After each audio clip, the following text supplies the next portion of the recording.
السلام عليكم ورحمة الله وبركاته.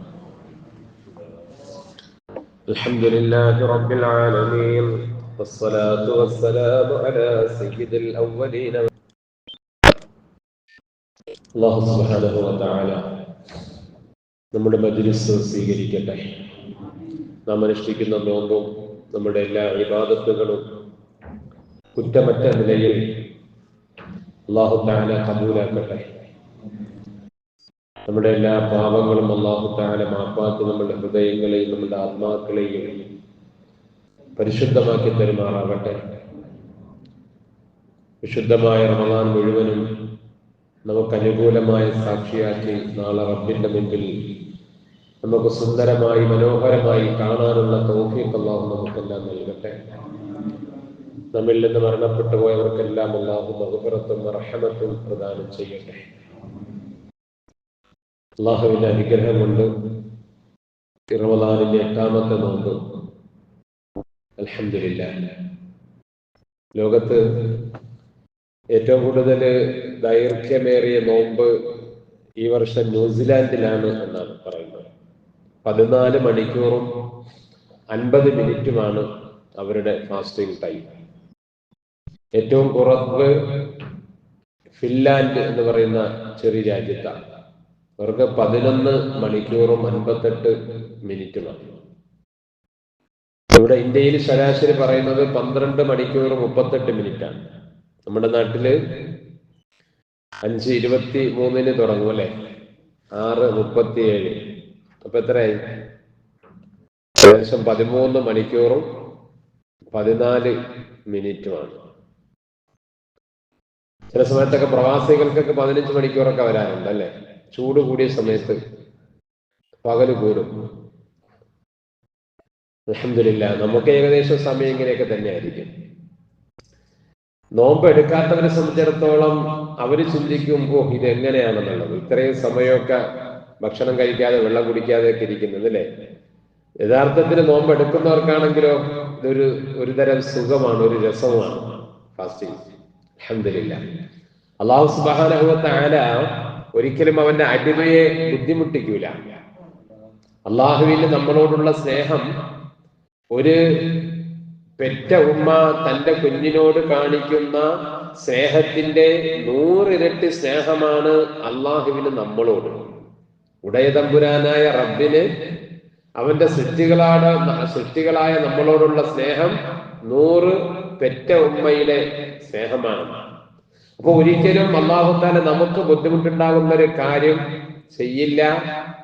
പിന്നെ നമുക്ക് എളുപ്പമുള്ള കാര്യവും നമുക്ക് എളുപ്പത്തിൽ പ്രതിഫലം നേടാനുള്ള വഴികളുമാണ് അല്ലാഹു തആല നമുക്ക് തരുന്നത്. അപ്പൊ നിസ്കാരം ആദ്യം അല്ലാഹു തആല നിർബന്ധമാക്കിയത് എത്ര വഖത്താണ്?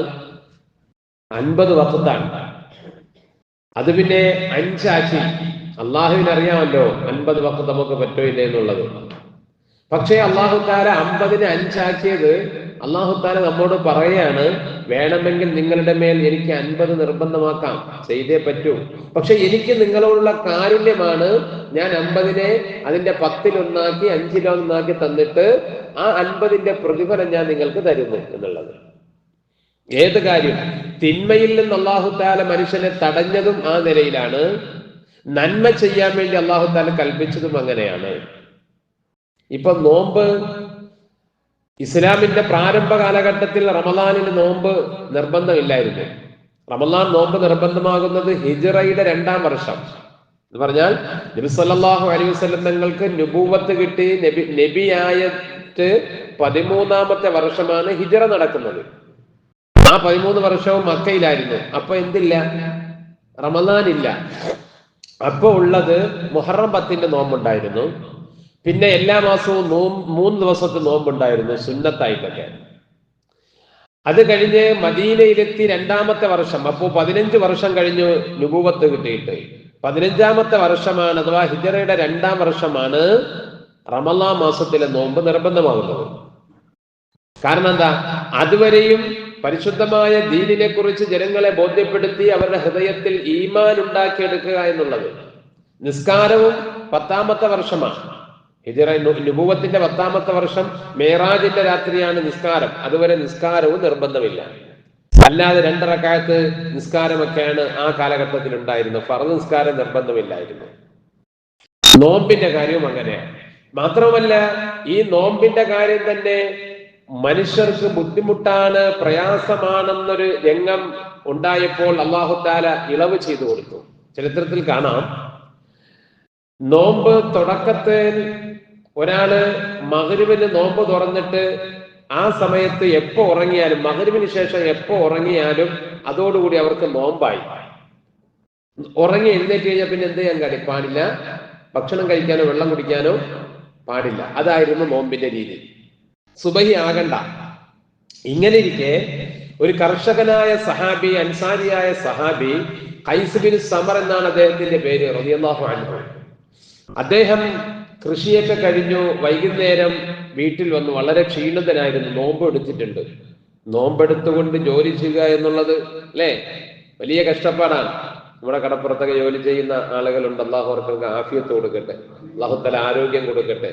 നോമ്പെടുത്തുകൊണ്ട് ജോലി ചെയ്യുന്നത്, നോമ്പെടുത്തുകൊണ്ട് ജോലി ചെയ്തേ, ജോലിക്ക് വേണ്ടി നോമ്പ് മുറിക്കുന്നത് അനുവദനീയമല്ല. ജോലിക്ക് വേണ്ടി നോമ്പ് മുറിക്കുന്നത് അനുവദനീയമല്ല. രോഗത്തിന്റെ പേരിൽ എന്ത് ചെയ്യാം? നോമ്പ് ഒഴിവാക്കാം. യാത്രയുടെ പേരിൽ നോമ്പ് ഒഴിവാക്കാം. ജോലി ചെയ്യാൻ വേണ്ടി പറ്റോ? ഇല്ല. വഇൻകുന്തും മരീദൻ ഔ അലാ സഫരിൻ ഫഇദ്ദത്തും മിൻ അയ്യാമിൻ ഉഖർ. നിങ്ങൾ രോഗികളായിരുന്നാൽ അല്ലെങ്കിൽ യാത്രയിലാണെങ്കിൽ മറ്റുള്ള ദിവസം നിങ്ങൾ നോമ്പെടുക്കുക എന്ന് പറയുന്നുണ്ട്, ജോലിക്ക് വേണ്ടി. പക്ഷേ നോമ്പെടുത്തുകൊണ്ട് ജോലി ചെയ്യുന്നുള്ളതിന് പ്രതിഫലം കൂടുതലാണ്. കാരണം അള്ളാഹുവിനെ അറിയാലോ മനുഷ്യൻ എത്ര കഷ്ടപ്പെടുന്നു എന്നുള്ളത്. അപ്പൊ ഈ കർഷകനായ സഹാബി നോമ്പെടുത്തിട്ട് വൈകുന്നേരം വീട്ടിൽ വന്നപ്പോൾ വല്ലാതെ ക്ഷീണിച്ചു. അപ്പൊ നോമ്പ് തുറക്കുന്നതിന് സമയമായി. പാവപ്പെട്ടവരാണ്. ഭാര്യയുടെ ഭക്ഷണത്തിന് ചോദിച്ചപ്പോൾ ഭക്ഷണം ആയിട്ടില്ല, അവര് ധാന്യം പൊടിപ്പിക്കുകയും മറ്റ് ജോലിയൊക്കെ ചെയ്യുന്നേ ഉള്ളൂ. അപ്പൊ ഇദ്ദേഹം ഭക്ഷണം തയ്യാറാകട്ടെ എന്ന് വിചാരിച്ച് കാത്തിരുന്ന് മഗ്‌രിബ് കഴിഞ്ഞ് ഇദ്ദേഹം ഉറങ്ങിപ്പോയി. മഗ്‌രിബ് കഴിഞ്ഞതിന് ശേഷം ഭക്ഷണത്തിന് വേണ്ടി കാത്തിരുന്നിട്ട് സാധുവായ ഇദ്ദേഹം ഉറങ്ങിപ്പോയി. ഉറങ്ങി എഴുന്നേറ്റാൽ പിന്നെ എന്തില്ല, അവർക്ക് പിന്നെ ഭക്ഷണം കഴിക്കാൻ പാടില്ല. കാരണം ഉറങ്ങുന്നതോടുകൂടി, മഗ്‌രിബിന് ശേഷം ഉറങ്ങുന്നതോടുകൂടി അവർ നോമ്പായി, സുബഹി ആയാലും ഇല്ല എങ്കിൽ. അപ്പൊ പിറ്റേന്ന് അദ്ദേഹം നോമ്പുകാരനായിട്ടാണ് വീണ്ടും എഴുന്നേറ്റത്. അദ്ദേഹം ഭക്ഷണമൊന്നും കഴിച്ചിട്ടില്ല. കഴിഞ്ഞ ദിവസത്തെ അതേ നോമ്പിന്റെ അവസ്ഥയാണ്. ഇദ്ദേഹം പള്ളിയിൽ വന്ന് പിറ്റേന്ന് ളുഹർ നിസ്കരിച്ചു കൊണ്ടിരിക്കെ ആ സാധുവായ മനുഷ്യൻ തളർന്നു വീണ് ബോധരഹിതനായി പോയി. ഈ മനുഷ്യനെ ഹബീബായ റസൂലുള്ളാഹി സ്വല്ലല്ലാഹു അലൈഹി വസല്ലം അടുക്കലേക്ക് എടുത്തുകൊണ്ടുവന്നു. തങ്ങൾക്കും വിഷമമായി. കാര്യം അന്വേഷിച്ചപ്പോൾ തലേ ദിവസം ഭക്ഷണം കഴിക്കാതെ നോമ്പെടുത്തതിന്റെ ബുദ്ധിമുട്ടാണ്. ഇത് കണ്ടിട്ട് ഉടനെ ആയത്തിറങ്ങുകയാണ്. റൂഹുൽ അമീൻ മലക്ക് ജിബ്രീൽ അലൈഹിസ്സലാത്തു വസ്സലാം സൂറത്തുൽ ബഖറയിലെ 187-ാമത്തെ ആയത്ത് നോമ്പുമായി ബന്ധപ്പെട്ട പല വിഷയങ്ങൾ പറഞ്ഞിരുന്ന കൂട്ടത്തിൽ പറഞ്ഞു, വകുലൂ വശ്റബൂ ഹത്താ യതബയ്യന ലകുമുൽ ഖൈത്തുൽ അബിയദു മിനൽ ഖൈത്തിൽ അസ്വദി മിനൽ ഫജ്ർ.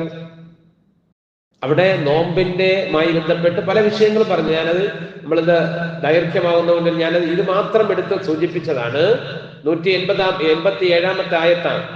ഉടനെ ആയത്തിറങ്ങിഎന്താ? വകുലൂ വശ്റബൂ, നിങ്ങൾ ഭക്ഷിക്കുകയും കുടിക്കുകയും ചെയ്യുക.